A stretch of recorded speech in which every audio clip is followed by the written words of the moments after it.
custo de vida, emprego e desemprego, cesta básica, tarifas públicas, salário mínimo. Agora, na Brasil Atual, a análise do DIEESE. Além das já terríveis consequências de uma guerra para a população dos países atingidos, a invasão da Ucrânia pela Rússia também pode trazer consequências à economia global, impactando severamente países que já enfrentam crises, como no caso do Brasil. Sobre isso, nós vamos conversar agora com o diretor técnico do DIEESE, Fausto Augusto. Bom dia, Fausto, tudo bem? Bom dia a todos. Fausto, nós já vivemos um problema grave no preço dos combustíveis com a política de paridade internacional do preço pela Petrobras, né? E com o início da guerra, o preço do barril de petróleo já superou os $100 na semana passada e se especula que possa chegar até 130. Que consequências que isso pode trazer para o Brasil? Bem, primeiro que, como foi falado na matéria anterior, a guerra ela inevitavelmente vai alterar muitos preços no mercado internacional. Primeiro que vamos lembrar que a gente está saindo, né, vamos dizer assim, o mundo está saindo, começando a superar a questão da pandemia, que mostrou um enorme problema de fornecimento, problemas de gargalos nas cadeias globais, e tudo isso, de alguma forma, estava caminhando para um realinhamento global de produção, de preços, inclusive. O mundo estava mais caro, a questão da inflação global estava colocada, e que, de certo modo, com a guerra da Rússia na Ucrânia, em especial, vamos lembrar, né, tem alguns detalhes bastante importantes nisso.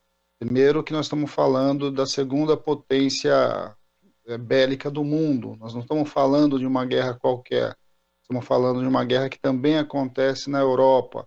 A Rússia é um dos maiores fornecedores de petróleo do mundo, e, de alguma forma, o conflito está alterando as relações globais todas com a Rússia. Tudo isso, de alguma forma, vai afetar diversos preços. O preço do petróleo é um deles. E aí, quando a gente fala do petróleo, nós falamos de petróleo e todos os seus derivados, em especial, aqui no caso do Brasil, a questão colocada aí dos fertilizantes. Nós vamos assistir, de um lado, um aumento no preço do barril do petróleo, que nós já estamos vendo. Isso vai impactar o preço da gasolina, o preço do óleo diesel aqui dentro, em especial por conta da atual política de preços da Petrobras, que joga para o consumidor o valor aí a um aumento do preço internacional, de um lado. De outro, nós vamos assistir também o encarecimento dos insumos agrícolas em geral e, inclusive, produtos bastante significativos no consumo da população, como, por exemplo, o trigo, no qual o Brasil não é produtor autossuficiente, e mesmo o milho, né, que é uma base importante aí de produção agrícola, de produção, principalmente de ração animal. Quando a gente olha para tudo isso, a gente vai ver, de um lado, o aumento de preços vinculados ao petróleo e, de outro, aumentos de preços vinculados aos alimentos. Isso tende a puxar a inflação para cima aqui no Brasil, já tinha uma perspectiva de alta. Além disso, como foi falado também, a questão do crescimento econômico, que no Brasil já estava andando de lado, tende a se ampliar essas expectativas, ou seja, a possibilidade da gente crescer, a possibilidade do Brasil caminhar para um lugar melhor, vai ficando cada vez mais difícil ao longo de 2022. Vamos lembrar que tudo isso que a gente está vivendo é anterior à própria pandemia, anterior à guerra, mas com tudo isso a gente vai se complicando cada vez mais. Além disso, é bom olhar também com bastante atenção no cenário de como vão ficar as relações internacionais no mundo e como elas vão impactar os diversos atores e que, de alguma forma, vão recolocar aí, certo, muitas questões do ponto de vista diplomático e do ponto de vista do próprio Brasil no seu posicionamento geopolítico do mundo. Tudo isso, de alguma forma, vai recolocar para o Brasil uma série de perguntas que nós não sabemos muito bem quais são as respostas, uma vez que o atual governo é errático, né? Basicamente, nós não sabemos até que ponto o governo brasileiro se posiciona de um jeito, se posiciona do outro, em meio a um conflito bastante significativo e que pode reestabelecer aí as relações globais do ponto de vista político, mas também do ponto de vista econômico. Fausto, a Rússia também é um grande produtor de commodities, né? Commodities agrícolas, assim como o Brasil. Os embargos anunciados por Estados Unidos e outras nações pode levar a uma maior busca de produtos agrícolas no Brasil? Isso pode levar a uma nova alta de preços aqui devido a uma maior exportação e redução de oferta no mercado interno? Então, acho que esse é um bom debate. Nós vivemos a nossa primeira grande onda de industrialização, né? Nosso primeiro ciclo de industrialização, ele aconteceu durante a Segunda Guerra Mundial, e estava vinculado, em especial, com a falta de produtos industriais, em especial a crise de alguns produtores, né, de alguns grandes países industriais, como era o caso da Inglaterra e da Alemanha. Quando a gente olha um conflito do tamanho que a gente está começando a ver na Ucrânia, a gente vai assistindo, na verdade, uma inversão dessa discussão. A gente vai vendo que cada vez mais o Brasil vai se colocando ali como um produtor e fornecedor de commodities, e que, de alguma forma, o que isso vai significar do ponto de vista real para o nosso desenvolvimento. É bem provável que, sim, a gente tenha uma maior procura das diversas fontes de commodities. Nós estamos falando aí de minério, nós estamos falando aí do petróleo, nós estamos falando de produtos agrícolas, nós estamos falando de energia, e tudo isso, de alguma forma, vai alterar ali a demanda global.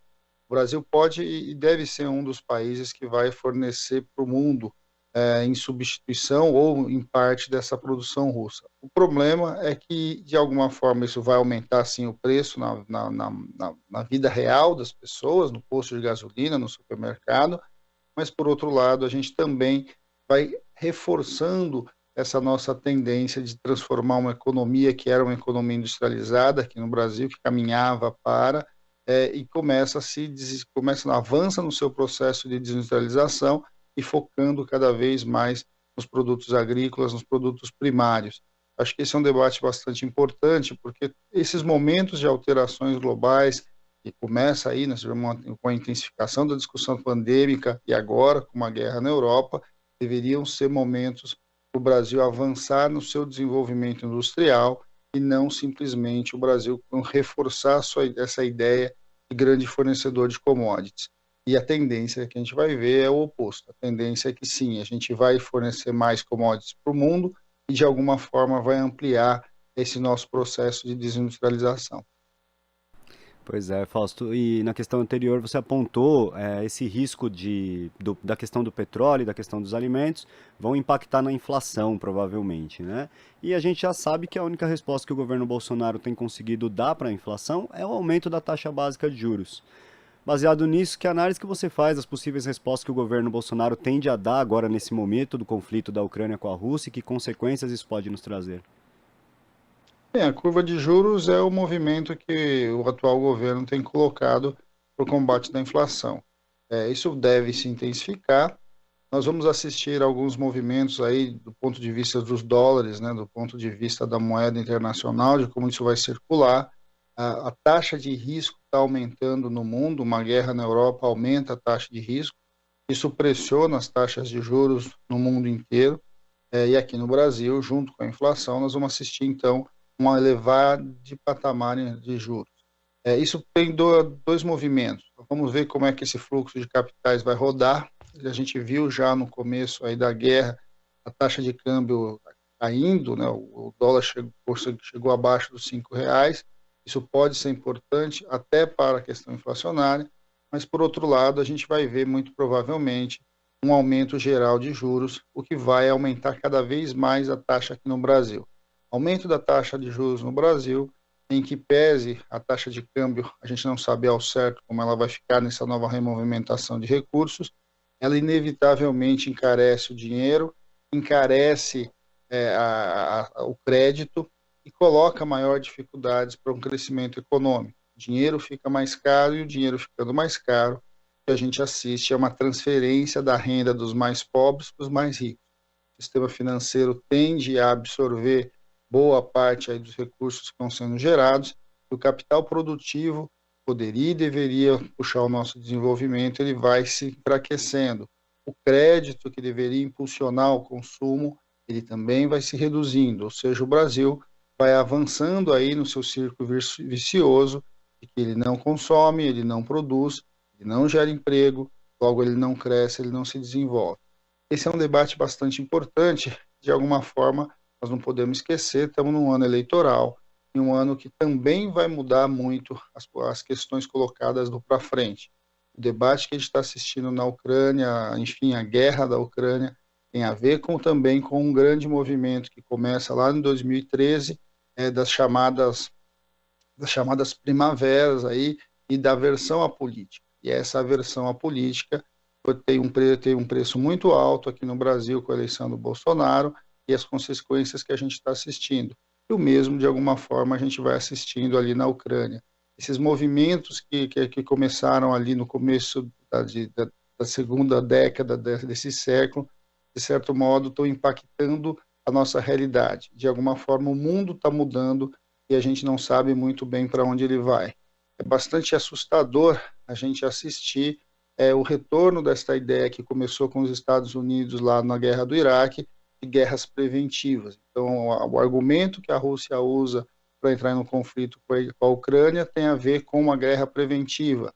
E esse movimento pode reorganizar as relações internacionais do globo e vamos saber e vamos ter que verificar como que a posição do Brasil em tudo isso.